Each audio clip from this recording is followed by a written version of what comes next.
বানাচ্ছি চিংড়ি ঝিঙ্গার ঝোল। তো চিংড়ি মাছটা আমি ভাজার জন্য বসিয়ে দিয়েছি, ঝিঙ্গাটাও কেটে নিয়েছি। ভাজা হয়ে গেলে রান্নাটা করব।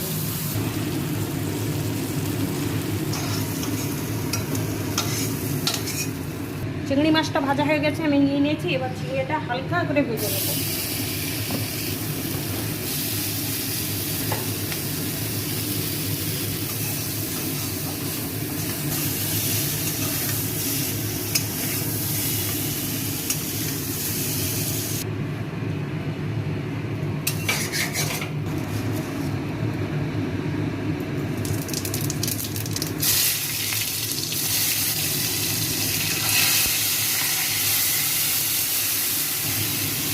আদা বাটা,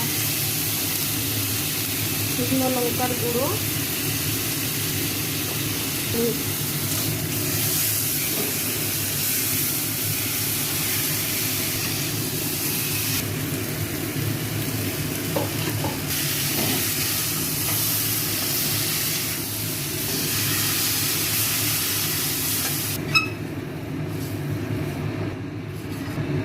এটা জিরে বাটা।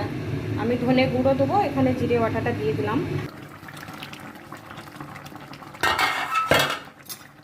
হাফ চামচ ধনে গুঁড়ো দিয়ে দিচ্ছি।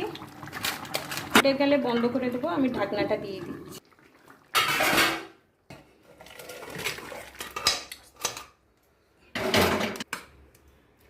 হয়ে গেল আমার চিংড়ি ঝিঙ্গার ঝোল।